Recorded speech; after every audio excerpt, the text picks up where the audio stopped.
but I wanted to see if you wanted to tell me a little bit about how that came to be. Yeah, of course. I've always been, while I was in Nigeria 6, 7 years ago, I used to be involved in a lot of, community. I was a Toastmaster. I was a president of a Toastmasters club. I was a part of Session, Cybersecurity Expert Association of Nigeria.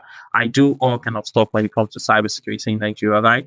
And I think they are what come from the perspective of the open source and cybersecurity that I was explaining earlier, whereby we have been supporting early stage startup, focus on early stage startup that doesn't have those kind of funds to buy cybersecurity services from those companies.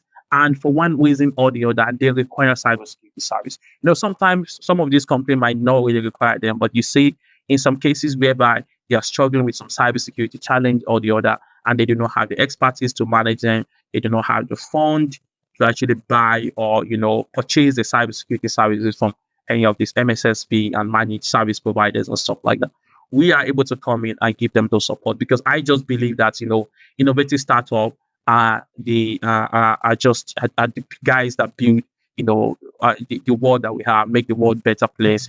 Building amazing technology for us to use. And if they require those kind of support, I'm able to provide it for them. And to be honest with you, right, this is not just about me because I think the most part of the work is done by the volunteers that we have within the community. Because I have to engage volunteers to come on board. I have to sell it to other guys to come on board, and it has been really great. A lot of people love the idea of what we are doing. They always apply to join our volunteer platform. Yeah, And great, great, that's great, how we're great insight. Yeah, great insight. Two things that I think I thought of while you were saying that. Well, we're gonna talk about how it came to be as far as cybersecurity in open source.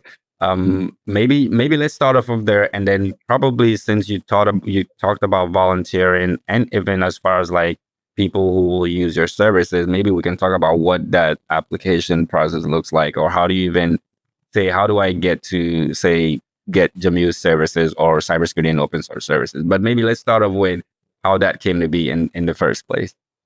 Yeah, I mean, I was also trying to build a startup, some few years back. I was trying to build an AI. I was building an AI startup, right? I was trying to build an AI startup, an AI system. We have ChatGPT in the West right now, whereby you can ask them any question. How do I deploy Kubernetes on AWS, on Azure, something like that?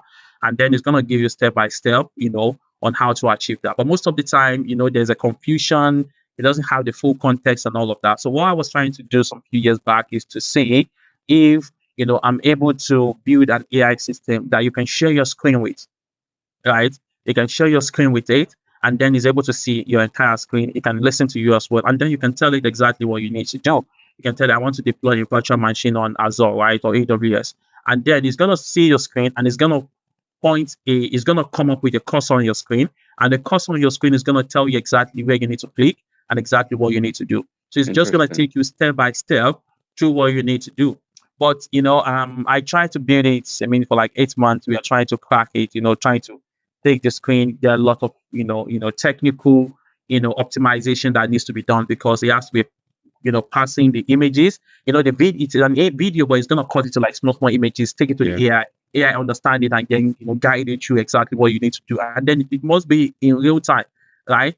So I mean, we had a lot of struggle trying to build that. Yeah, I can imagine that being very tough.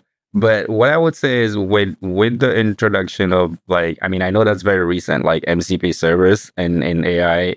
And I know we're shifting a little bit, but yeah, since you brought it up, with MCP servers, the introduction of MCP servers like last November and so forth, will that be something that, we see some progress or help? I think someone is gonna build it at the end of the day. Some guys were building something similar. They raised about 60 million end of last year, around August of last year. That was close to the time that we shut down as well. And I think those guys will probably get closer to what we are trying to do. And I think but then when I stopped building the startup, I was just looking. I'm the kind of person that I work all the time. Really, I pretty much I'm the kind of person that kind of believe that I don't really believe in work-life balance, to be honest. If I'm not working, but that's rough. I I know totally it's a little bit controversial, right? yeah. But I have only few things to do to work or family, right?